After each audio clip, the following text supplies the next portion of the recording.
Hey everyone, and welcome back to another World of Warcraft video. Yeah, I just kind of spent all night crunching numbers, and this is a really strange video, but for some reason I thought it would be a good idea to work out the quest density of every zone in World of Warcraft.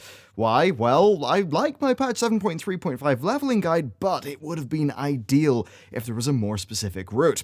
Now, benchmarking every leveling zone in the game, that would be insane. It would take a lot of time, so instead I turned to maths. In a previous video, I calculated the relative size of the new Battle for Azeroth zones using the area of the minimaps in pixels. The minimaps are all generated to the same scale, so while it doesn't give us an actual real-world distance value, it does allow for really accurate comparisons.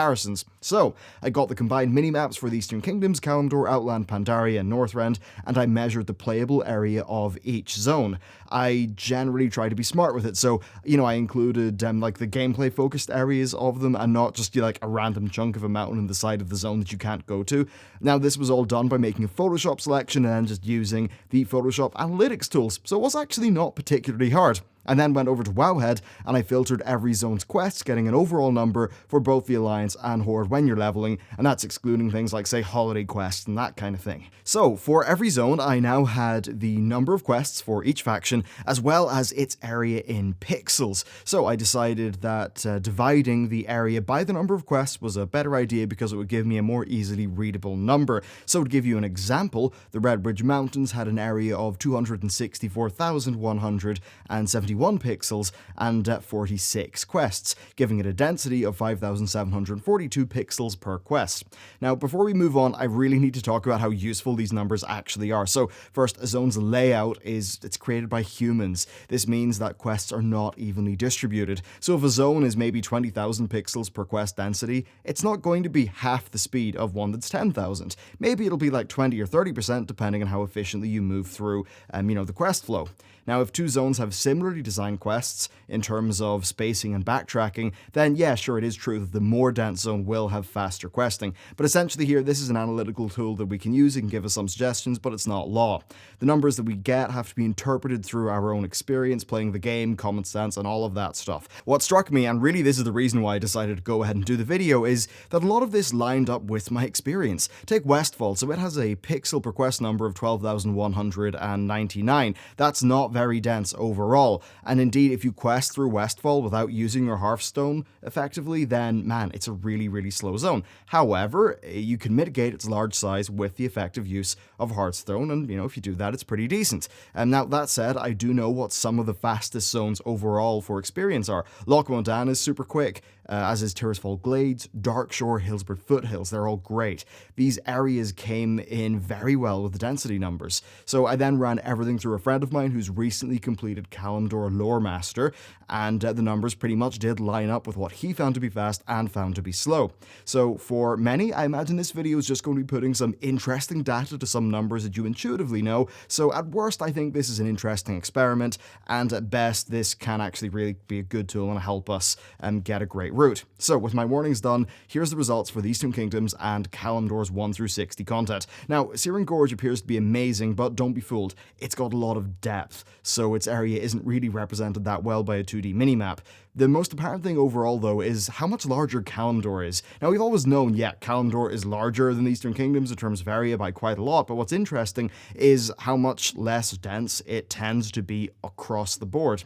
This is something that very much lines up with my own questing experience over the years. I've always found Kalimdor to be slower. Now, to ensure that I wasn't going mad, I polled Twitter followers. So 967 people responded with 74% thinking that Eastern Kingdoms was faster in terms of the experience per hour in general. That said, you can see from these numbers that going from Darkshore to Felwood is pretty damn great. Actually, it's basically amazing. Winterspring, though, did actually do pretty fine by the numbers, but it suffers from having some of its southern quests have quite a poor layout and bad drop rates. Now, these numbers are all kind of interesting, but the overall goal here is to make leveling paths for Alliance and Horde characters. Now, I'm going to assume that you're following the other speed leveling best practices. So you're using enchanted heirlooms, you're using the heirloom mount, the Flightmaster heirloom to to unlock all the flight points. The one difference from my last guide is that Blizzard have since reworked dungeons, so random dungeons are now very lucrative, so I'm making this with the expectation that DPS players are always going to be random queuing and that healers and tanks are pretty much only going to be questing if they are bored and want a break. Also, I recommend installing NPC scan because that will just pop up when revs are there, which is pretty great for killing them. They're like half a quest experience from 1 to 60.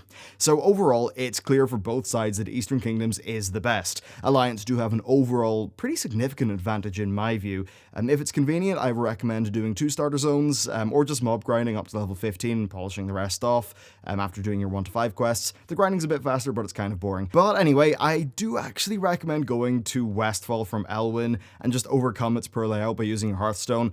It might not seem perfect, but I think it's just nice and simple because a lot of these zones are close together. Then do Red Ridge, then skip Duskwood and knock out both Stranglethorns. After this, we've got a few options. I think you should take the portal from Booty Bay to Western Plaguelands. That's dead fast. Both Plaguelands are actually pretty decent. Then in the Eastern Plaguelands at Light's Hope, you'll find the Goblins who will take you to the Badlands, so you can use that teleporter to quickly knock out Loch Modan. With that done, I'd probably just get a flight point to Stormwind, then head to Teldrassil, and then get the boat to Darkshore. So knock out Darkshore and then do Fellwood. This should have you around 60, especially if you have been doing those random dungeons throughout. And the nice thing here is that the end should be super fast because not only does Darkshore have a good quest layout, but it's also just got loads of quests, so you'll be swimming in experience.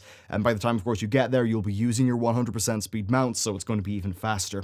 Now, if you have been doing loads of dungeon runs, and maybe you feel like, say, you're going to hit level 60 before you're in Darkshore, just immediately go to Darkshore. It's the best experience per hour that the Alliance has, and it's awesome. If you can finish your leveling there with a 100% mount, that's probably ideal because that'll have you only hopping over to Kalimdor once.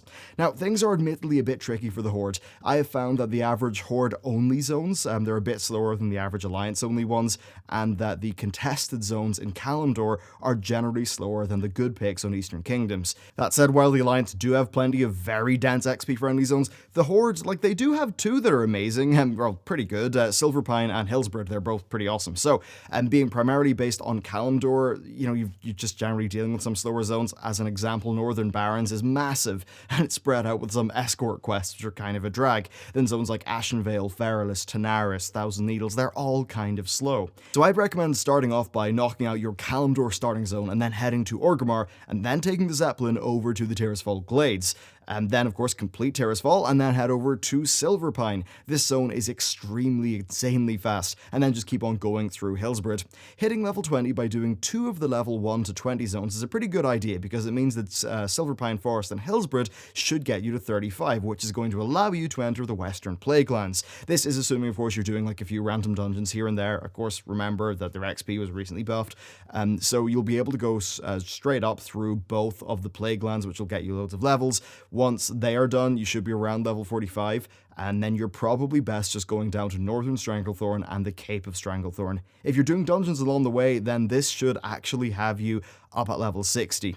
Next, I would go to Northrend instead of Outland. The data clearly does show that Northrend is generally better, and this is also further compounded on by how old the quest layout of Outland is, which makes its per quest travel time on average a good bit longer. Then for the 80 to 90 bracket, you've got plenty of good picks. They're really all pretty good. Hyjal is pretty damn quest dense, as is Deepholm. Doing these and then hopping over to Pandaria is pretty good in my view. Jade Forest has a massive number of quests and a pretty good layout, even though its density is a bit in the middle. Then, of course, Valley is really solid. So that should have that covered. Then Warlords, just bonus objectives, treasures, as it always has been. Then Legion is all about using the Legion invasions and just questing through the content quickly, pretty much the same as in the last guide. So there you go. That's, I think, a pretty damn awesome leveling path that should really get that 1 to 60 process just fine-tuned and down for you. And what's great is that with the new leveling revamp, the quality and the fun of the content is still there. You get fun, engaging dungeons that still give you loads of experience. You get fun, engaging zones that you don't out-level. It's overall a pretty damn great scenario for the game to be in my view. So that's it for the video, and a massive shout out to everyone over on Patreon. Your guys' support has been absolutely amazing, especially in recent times where we've got stuff like our Nazmir video where it quite literally does not get pushed through the recommended system of YouTube. That's been fun. But over there, there's AMAs. We do 2 vlogs every month. whole bunch of behind the scenes articles, weekly updates, and early access to videos that are, non-news based. So, yeah, you can check out the Patreon if you're interested. There's a link down below. But other than that, thank you very much for watching this video, and I will see you next time.